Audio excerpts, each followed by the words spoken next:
Bonsoir, très belle année à vous tous qui nous regardez ou nous écoutez sur KTO et KTO Radio. Et on débute 2024 avec la Côte d'Ivoire, évangélisée il y a 128 ans. Comment les chrétiens ivoiriens ont-ils célébré Noël ? Qui sont les jeunes qui souhaitent devenir prêtres aujourd'hui?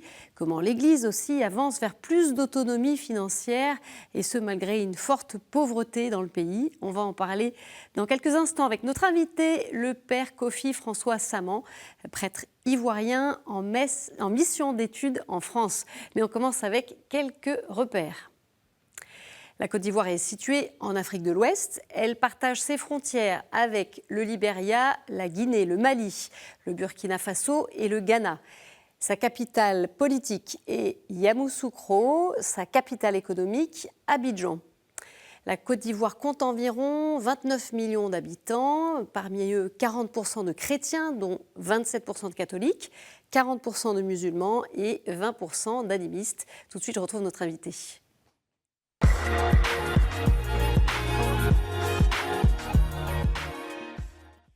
Père Kofi François Saman, merci beaucoup d'être avec nous. On va faire un peu connaissance tout d'abord. Alors vous êtes né dans une famille animiste qui s'est par la suite convertie au christianisme. Vous avez été ordonné prêtre en 2005 pour le diocèse de Bondoukou qui se trouve dans le nord-est de la Côte d'Ivoire. Et vous avez alors été envoyé comme fidei donum dans le sud-ouest du pays, à San Pedro, en paroisse, pendant 4 ans. Puis, retour à Bondoukou, où vous avez été chargé des vocations pendant 4 ans, et vicaire, pour poursuivre pendant 9 ans comme curé de 3 paroisses successives en zone rurale. Puis votre évêque vous a demandé de suivre une formation en droit canonique, alors tout d'abord à Abidjan, à l'Institut catholique, et formation que vous poursuivez en France depuis quelques mois à l'Institut catholique de Paris. Alors on est peu de temps après ce temps de Noël. Père, j'ai envie de vous demander cette première question. Comment est-ce que les chrétiens ivoiriens ont fêté Noël ? Alors, merci madame. Tout d'abord, permettez-moi de vous dire merci pour cette opportunité que vous me donnez d'être sur votre plateau pour ce temps d'échange. Je profite aussi pour saluer mon évêque, Monseigneur Bruno, le président de la conférence épiscopale de Côte d'Ivoire, Monseigneur Marcelin, tous les évêques, les confrères, les religieux et religieuses laïques, et leurs meilleurs vœux pour l'année 2024. Alors, pour répondre à votre question, il faut dire que cette année, je n'ai pas fait Noël au pays, mais je connais la tradition. Et avec les échos que j'ai, Noël s'est bien passé, grâce à Dieu. Nous disons merci au Seigneur. Pour parler de Noël en Côte d'Ivoire, il faut dire qu'il y a beaucoup de choses qui entrent dans la célébration de la fête de Noël. Il faut commencer d'abord même par la préparation. C'est un grand moment de préparation pénitentielle où assez de chrétiens viennent pour se purifier avant d'entrer dans la célébration de Noël. Et les prêtres passent de paroisse en paroisse. Ils peuvent confesser pendant des heures et des heures pour préparer les chrétiens à entrer dans cette célébration. C'est un facteur très important qu'il faut souligner ici. Et en Noël, nous avons la tradition de la Noël des enfants à Abidjan. Qu'est-ce que c'est ? La Noël des enfants. Alors, mais c'est intéressant. C'est que chaque 24, dans la journée du 24, on rassemble les enfants dans l'église ou bien dans la cour de l'église. Mais tenez-vous bien, ce ne sont pas seulement les enfants de l'église catholique. Vous savez, chez les enfants, il n'y a pas de frontières. Quand il y a la fête des enfants, tout le monde vient. Et c'est l'occasion de leur faire des cadeaux. Ils font des jeux, on leur partage beaucoup de choses, la nourriture même.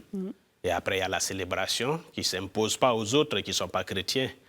Mais la Noël des enfants est très, très célébrée en Côte d'Ivoire et devient une tradition, pas seulement pour les villes, même pour les villages. C'est un aspect très important de la Noël des enfants. Et puis après, bien sûr, les célébrations solennelles de la nuit de Noël, la messe de minuit, et puis le lendemain, le jour de Noël, la messe du jour. J'avoue que ces deux célébrations, les chrétiens y participent à proportion égale. Alors, Père, je le disais, vous avez été curé de paroisse en zone rurale, dans votre diocèse, Bondoukou. Quel est le quotidien des chrétiens ? Alors, la zone où j'étais curé, spécialement ces chrétiens étaient des paysans, des agriculteurs, des ouvriers, des commerçants, quelques fonctionnaires. Bon, n'oubliez pas que c'est la zone rurale. Donc, ils avaient les activités quotidiennes. Ils se lèvent le matin, ils vont à leur travail à des dizaines de kilomètres pour aller travailler avec des moyens un peu rudimentaires. La pauvreté est importante? Oui, il faut le dire. Il faut le dire, surtout que ces paysans ne bénéficient pas en tant que tels de la sueur de leur front. Les prix des matières premières sont à désirer et ça accentue la pauvreté. Comment est-ce qu'ils vivent leur foi, ces chrétiens que vous connaissez bien? Alors, je dirais qu'ils vivent de leur foi de la façon la plus heureuse, la plus généreuse, la plus dynamique. Malgré les Oui, vicissitudes. si. Ouais. Ça n'a pas d'impact. Ça n'a pas d'impact et c'est ça qui est beau à voir. Ça vous a marqué, ça, Père? Oui, absolument. Ouais. Absolument. Et je prends toujours plaisir à être au contact de ce peuple-là qui, malgré sa pauvreté, sait se tourner vers Dieu. Donc, je ne sais pas si on peut glaner ici quelques éléments de cette vie de foi. Ce sont des chrétiens engagés? Oui, engagés. Engagés parce que vous vous imaginez les chrétiens qui, chaque matin à 5h30, 6h30, avant d'aller à leur champ, vont à l'église, du retour des champs à 19h, vont pour dire merci au Seigneur. Et puis voilà, ils n'ont pas toujours suffisamment de prêtres pour leur dire la messe. Et les catéchistes assurent ce rôle du ministère de la célébration de la parole en l'absence du prêtre. Oui, donc le rôle est important de ces laïcs. Si. Oui. Et les laïcs sont assez engagés, assez généreux dans le service de l'Église. Voilà, ils donnent tout ce qu'ils ont dans leur cœur en fonction de leurs capacités pour participer à la vie de l'Église. Père, on va parler des jeunes aussi qui envisagent de devenir prêtres dans votre diocèse. Alors d'abord, peut-être une question un peu personnelle, puisque vous en êtes un exemple. Qu'est-ce qui vous a donné envie de devenir prêtre? Ah oui, d'accord. Je dirais que premièrement, le premier mobile qui pousse quelqu'un à devenir prêtre, on ne peut pas trop décrire. On peut pas trop le décrire.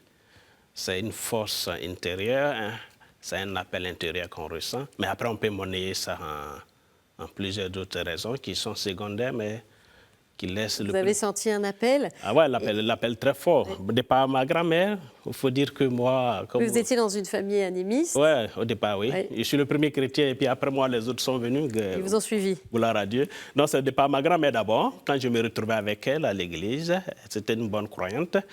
Ça me donnait toujours l'envie d'être à l'église. Donc j'ai compris que ma place était là-bas. Et deuxièmement, le désir de service est toujours au service des autres. Voilà quelque chose qui m'a réellement poussé au sacerdoce. Qu'est-ce que ça veut dire aujourd'hui être prêtre en Côte d'Ivoire? Eh bien, c'est un bonheur.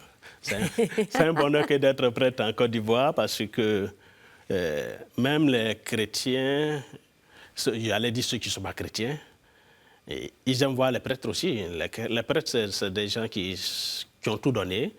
Et à un moment donné de leur formation, ils ont compris l'appel du Seigneur, ils se sont mis au service du Seigneur malgré les difficultés.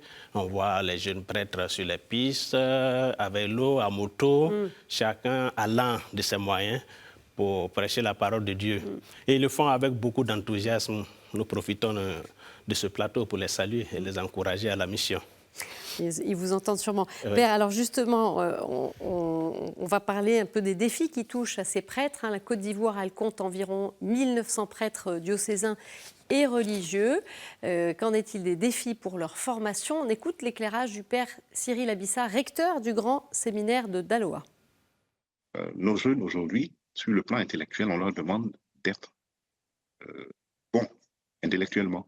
La qualité de leurs écrits, la manière de parler et tout, parce que le prêtre, il est constamment en face, il est constamment devant le peuple de Dieu. En même temps qu'il peut parler, il doit pouvoir parler avec de grands intellectuels. En même temps, il doit pouvoir monnayer ses connaissances pour pouvoir être au contact avec tous ceux qui sont dans les petits villages, dans les petits campements, dans les petits hameaux, qui ont eux aussi besoin d'entendre la parole de Dieu.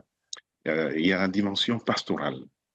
Aujourd'hui, le Saint-Père nous invite à, et c'est le thème même de notre année pastorale chez nous dans notre grand séminaire, aller annoncer l'Évangile jusqu'aux périphéries. Au niveau spirituel, le prêtre est un guide spirituel. Aujourd'hui, la spiritualité en elle-même est un peu, j'ai envie de dire, désincarnée. Les gens recherchent le superficiel, les gens recherchent tout ce qui est, j'ai envie de dire, miraculeux, ainsi de suite. Et nous avons plein d'églises évangéliques et tout qui surfent un peu sur ce besoin matériel, ces besoins matériels dans nos sociétés et qui attirent vers eux beaucoup de personnes. Alors, nos jeunes, spirituellement, doivent être forts, ils doivent être assis. Et j'utilise un terme souvent avec eux, il faut que le prêtre ait une carapace spirituelle qui lui permet de réjaillir, de transmettre quelque chose de fort spirituellement à tous ceux qui sont autour de lui. On entendait le père Abissa qui parlait notamment de ces églises du réveil et de ces repères un peu flous aujourd'hui dans le pays, en particulier la Côte d'Ivoire. Est-ce que ça, c'est un défi aussi? Vous avez accompagné des vocations pendant 4 ans. Vous avez vu des jeunes venir frapper à votre porte pour se poser la question du sacerdoce. Comment est-ce que vous les avez accompagnés? Alors, il faut dire qu'à la base, pour pouvoir orienter ces jeunes dans les séminaires au travail le Père Abissa, que je salue, il faut dire qu'au niveau de chaque diocèse, en général, il y a une commission diocésaine de vocation. À la tête de cette commission se trouve un prêtre, d'autres prêtres qui l'accompagnent, des religieux, religieuses laïques. Oui, donc c'est toute une équipe, en fait. Et puis, la même chose se retrouve pratiquement aussi au niveau de la paroisse. C'est le curé qui est le responsable, mais pas seul avec d'autres personnes. Donc, il y a 2 niveaux principalement. Quand on sait qu'on demande aussi à chaque aspirant, chaque candidat d'avoir un directeur spirituel qui le suive, qui l'oriente. C'est tout cela réuni, voilà, qui se dessine comme moyen de préparation, d'accompagnement, de discernement de la vocation du candidat. En tout cas, le premier responsable de vocation du diocèse ne prend pas un jeune comme ça sans avoir vérifié qu'il a été bien suivi à la base, voilà, depuis la paroisse. C'est un processus qui s'étend sur toute la formation finalement. Alors, Père, les évêques de Côte d'Ivoire se sont rendus en septembre dernier à Rome pour les visites à Limina et le pape leur a notamment demandé d'accorder une plus grande importance concernant la formation des futurs prêtres. Comment est-ce que vous avez entendu cet appel? Eh bien, je crois que là, le pape ne fait que mettre de l'eau au moulin, apporter de l'eau au moulin des évêques de Côte d'Ivoire, parce que ces évêques aussi ne cessent d'appeler le clergé, les religieux, religieuses, les laïcs, pour les aider dans la formation, dans l'encadrement des séminaristes, des futurs prêtres. Parce que imaginez-vous une église sans un clergé fort. Quand je dis clergé fort, c'est fort peut-être en nombre quantitativement, mais fort aussi parce que qualitativement bien formé. Et comme le disait le Père tout à l'heure, nous avons besoin d'un clergé fort. Donc, je crois qu'on doit saluer à sa juste valeur la recommandation que le pape a faite aux évêques et vient les accompagner dans un processus dans lequel ils sont vraiment engagés. Donc un processus, un chemin pour renforcer ces formations. On va parler aussi, Père, d'un autre sujet qui est important en Côte d'Ivoire. Depuis plusieurs années, l'Église a déployé des initiatives pour avancer vers l'autonomie financière. De quoi s'agit-il? Avant d'en parler avec vous, on écoute le Père Émile Sialou, ancien secrétaire permanent pour les affaires économiques de la Conférence des évêques catholiques de Côte d'Ivoire. La plupart des diocèses sont déficitaires. Et c'est ce qui a amené les évêques à réfléchir. Et donc, on dit, écoute, mieux vous s'organiser en mettant en place le Fonds national catholique pour financer d'abord, dans un premier temps, tout ce qui est national, et puis dans un deuxième temps, venir en aide aux diocèses qui ont des difficultés. Par exemple, vous avez les séminaires qui appartiennent à toute l'Église catholique en Côte d'Ivoire. Vous avez par exemple des aumôniers nationaux qui encadrent la pastorale des laïcs au plan national. Hein.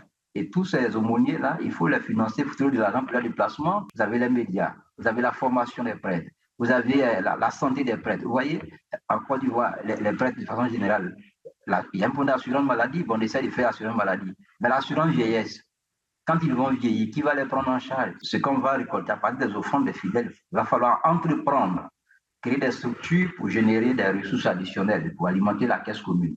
C'est dans cet esprit, dans cette perspective, que les évêques ont décidé de créer la Cité de la Paix, qui fait un ensemble de 34 appartements. Et donc, ces appartements ne sont pas destinés pour loger les clercs, mais sont destinés au grand public, pour que les loyers que les gens vont payer puissent servir à alimenter la caisse et qu'à partir de là, on puisse aussi faire face aux différentes charges de l'Église au plan national. Donc, la Cité, c'est le premier investissement du Fonds national catholique. Voilà, la pauvreté, Père, elle marque la Côte d'Ivoire. Près de 40% de la population vit sous le seuil de pauvreté. Donc l'Église aussi, elle souffre de cette pauvreté, elle en fait les frais aussi? Oui, puisque l'Église est dans la société. Mais elle en fait les frais, en même temps, elle se bat aussi pour apprendre aux autres à se battre, comme nous sommes en train de le faire à travers le Fonds national catholique. Et je crois que, voilà, faut continuer la lutte, ouais, sans rester à s'apitoyer sur son sort, enfin, voilà, sur sa pauvreté. Et justement, Père, en quoi avancer vers l'autonomie financière, c'est important? Est-ce que c'est une nécessité, un jour, que l'Église en Côte d'Ivoire soit totalement autonome? Oui, absolument, une nécessité. Je profite de cette occasion pour dire, il y a un adage de chez nous qui dit qu'on ne peut pas quémander l'eau chez la voisine pour cuire la peau de l'éléphant qu'on veut préparer pour manger. La peau de l'éléphant est difficile à cuire. Pour pouvoir la cuire, il faut ses propres moyens. Et c'est ce que l'Église de Côte d'Ivoire essaie de faire. L'Église de Côte d'Ivoire s'inscrit dans la droite ligne de ce qui est recommandé par les normes de l'Église, déjà au canon 1254. Et il est autorisé à l'Église d'avoir des moyens, d'acquérir des moyens pour ses fins propres. Et les fins propres, le Père vient en quelque sorte de les énumérer ici, organiser le culte divin, et donner les moyens de subsistance au clergé, travailler dans le domaine social, venir au secours des pauvres. C'est de bonne guerre que la Côte d'Ivoire s'engage sur cette voie, parce que c'est vrai, on a été accompagné à un moment donné, mais vu l'énormité de la charge maintenant au niveau de cette église-là, il va falloir prendre ses responsabilités et avancer pour créer une église assez dynamique, une église qui puisse faire face à tous les défis du moment. À ses besoins. Et on le voyait avec ces images de cette résidence. Bon, voilà, il y a des idées, il y a des investissements qui se font. Oui. Sinon, une matérialisation. Ces images, peut-être beaucoup de chrétiens n'ont pas encore bien vu ces images, mais c'est pour dire que, bon, voilà, tous les fonds que vous mobilisez, ça a servi déjà à matérialiser ce que vous faites. Et je crois que les évêques ont encore d'autres projets dans la tête. Et avec la participation généreuse des fidèles, l'Église de Côte d'Ivoire pourrait avancer plus encore. Alors, Père, le 30 septembre dernier, la Côte d'Ivoire a été officiellement consacrée pour la troisième fois à la Vierge Marie. La première fois, c'était lors du voyage de Jean-Paul II en 1980. C'est quoi votre espérance pour l'avenir des chrétiens? Comment est-ce que les jeunes aussi peuvent s'engager dans cette Église? Alors, oui, la consécration à la Vierge Marie, cette mère qui nous aime, qui aime cette Église, est une bonne chose. Mon espérance vis-à-vis de cette Église s'appuie sur sa vie de foi, mais également aussi sur quelque chose de concret qui se trouve dans l'initiative de nos évêques, lesquels évêques sont soutenus par un clergé généreux dans le travail, mais pas seulement le clergé, les laïcs, les religieux et religieuses, qui travaillent de plus en plus en bonne intelligence. Et je crois que le résultat de tout ce travail donnera une Église missionnaire très forte, parce que tous les membres de l'Église se sentiront responsables de la mission. Et le travail donnera aussi cet autre fruit, l'autonomie de l'Église, capable d'avoir ses propres moyens, non pas pour les avoir, mais pour que l'annonce de l'Évangile se fasse davantage.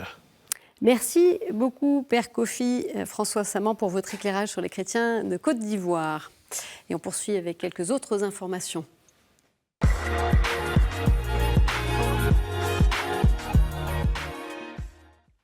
En RDC, alors que les églises avaient programmé messes, cultes d'action de grâce et veillées de prière pour le réveillon du Nouvel An, tout a été annulé à la dernière minute. En cause, l'annonce des résultats de la présidentielle. Félix Tshisekedi a été réélu à 73% des voix selon la commission électorale indépendante. Mais la mission d'observation des églises catholiques et protestantes a pointé de nombreuses irrégularités. On y reviendra dans notre édition du 11 janvier consacrée à la RDC. Et puis vous avez sans doute suivi cette information, des attaques sanglantes ont frappé le Nigeria dans la période de Noël. Près de 200 personnes chrétiennes ont été tuées par des terroristes dans 26 villages de l'État du Plateau, dans le centre du pays. Le pape a appelé à prier pour les victimes et leurs familles le 31 décembre lors de la prière de l'Angélus. Ces attaques sont survenues sur fond de conflits séculaires entre éleveurs du Nord et agriculteurs du Sud. On écoute le père nigérian Innocent Awulu, curé de la paroisse Saint-François d'Assise à Kaduna et l'un des présidents de CAN, l'association chrétienne du Nigeria. Dans le plateau, la plateau se trouve et la majorité, ils sont des chrétiens. Et les gens qui viennent attaquer, qui viennent attaquer souvent, sont des musulmans. Donc, voyons ça, on peut voir la dimension religieuse. Mais pour moi, je vois qu'ils sont des bandits, des terroristes, comme on est un peu partout dans le pays aujourd'hui. L'association chrétienne de Nigeria, ce qu'on appelle CAN, Christian Association of Nigeria. Toujours, c'est la prière, c'est l'appel de la prière, et c'est pour aller visiter les communautés affectées et pour parler aux gens, pour les donner quelques mots d'encouragement, pour les encourager et les donner des vivres pour pouvoir les donner un espoir que tout n'est pas fini. Et on sait qu'au Nigeria, des prêtres sont régulièrement kidnappés ou assassinés. Et cette année encore, c'est l'Afrique qui est le continent ayant le plus de missionnaires tués au monde, selon Fides. L'agence d'information des œuvres pontificales missionnaires a publié le nombre de missionnaires tués en 2023. Il s'élève à 20. Un évêque, 8 prêtres, 2 religieux, un séminariste, un novice et 7 laïcs. Le continent africain est suivi par l'Amérique, l'Asie et l'Europe. Et on termine avec ces images qui nous parviennent d'Irak. La prière revient à Notre-Dame de l'Eure à Mossoul.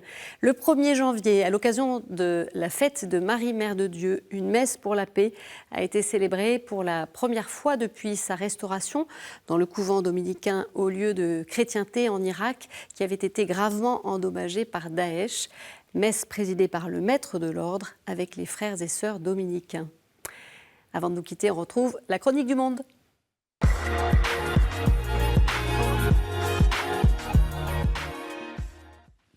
Et c'est aujourd'hui Annabella Labèche, laïque catholique à Port-Louis, qui nous donne des nouvelles.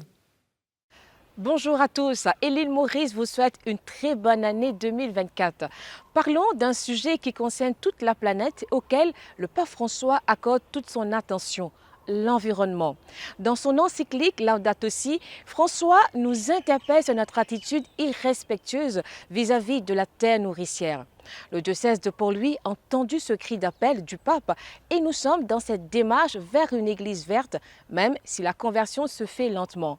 L'organisation diocésaine Action for Environment Protection travaille sans relâche pour une prise de conscience dans les familles mauriciennes sur l'urgence de se débarrasser des mauvaises habitudes et d'adopter au quotidien un comportement écologique par des petits gestes. Ils ne sont pas restés que dans les discours. Jardins communautaires, compost, installation des panneaux solaires dans des écoles catholiques, tri du déchet pour le recyclage, captage d'eau de pluie, mise en terre de plantes endémiques, création d'une mini-forêt, activités à vélo figurent à leur bilan. La vie spirituelle aussi adopte un ton vert. De plus en plus, des paroisses proposent des temps de prière en pleine nature avec une touche de détente. Pour ces sorties écolo, il ne s'agit pas seulement de prier sur le thème de l'écologie, mais de se reconnecter avec la nature. Une manière en douceur d'arriver à cette conversion écologique. Le chemin est encore long à parcourir, mais faisons confiance à ces milliers de jeunes à travers le monde qui s'engagent déjà dans cette voie. Merci Annabella. Voilà, c'est la fin de cette édition. Vous pouvez la retrouver sur notre site internet, nos réseaux sociaux. Je vous souhaite une très bonne soirée. Je vous dis à jeudi. Au revoir.